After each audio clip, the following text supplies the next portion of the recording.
আসসালামু আলাইকুম। আমি ডাক্তার মাইনুদ্দিন, হোমিওপ্যাথিক চিকিৎসক। দীর্ঘদিন যাবৎ হোমিও পেশায় নিয়োজিত আছি। আমি যখন কোনো ভিডিও আমার ফেসবুক আইডিতে আপলোড করি, তখন অনেক নবীন ডাক্তার আমাকে প্রশ্ন করেন, কী ওষুধ দিয়েছিলেন স্যার, রোগীটি যে ভালো হলো, কী ওষুধ দিয়েছেন?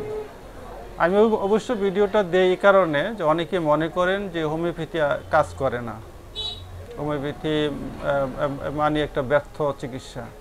এই জন্য আমি দিয়ে কিছু বোঝাতে চাই যে না, হোমিওপ্যাথিও কাজ করে। তখন তরুণ ডাক্তাররা আমাকে প্রশ্ন করেন, স্যার কী ওষুধ দিয়েছিলেন? তাই আমি একটি রোগীর রিভিউ দিচ্ছি। রোগীটির বাড়ি করইতলা, রায়পুরা উপজেলার করইতলা গ্রামে।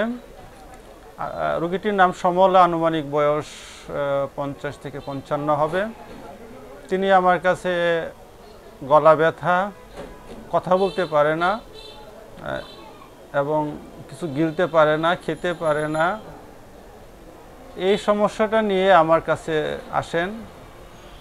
আমি রোগীর কথা শুনে, তার লক্ষণ শুনে আমি একটি হোমিওপ্যাথিক ওষুধ নির্বাচন করি।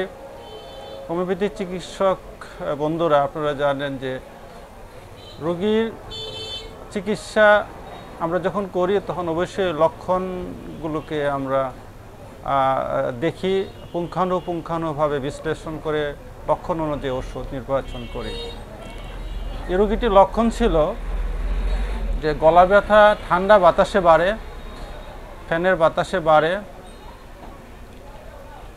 আর একটা লক্ষণ ছিল যে গলাটা ফুলে গেছে, অনেক ব্যথা, অনেক ব্যথা, ব্যথা সহ্য করতে পারে না, অনেক ব্যথা, কাউকে গলায় ধরতে দেয় না,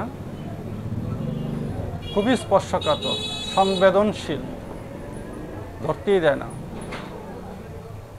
গরমে একটু উপশম হয়, যদি একটু গরম সেঁক দেয় একটু ভালো লাগে। আর ব্যথাটা গলা থেকে কান পর্যন্ত ছড়িয়ে যায়। এই লক্ষণগুলো বলার পরে আমি দেখলাম যে এই লক্ষণগুলো হিপারসালফের সাথে সুন্দরভাবে মিলে যায়। তাই আমি দেরি না করে হিপারসালফ 6 নির্বাচন করি এবং সকাল, দুপুর, রাত 3 বেলা খেতে দেই। 15 দিন পর রোগী আমার সাথে আবার দেখা করেন। এই রোগীটির সাথে আমরা এখন কথা বলে দেখি তার অবস্থার কতটুকু উন্নতি হয়েছে। কথা বন্ধ হয়েছিল গা? বন্ধ হয়েছিল। এখন এই ওষুধ খাওয়ার পরে এখন হচ্ছে কত চালু হয়েছে? অনেক কথা কইতে আল্লাহ দিলে।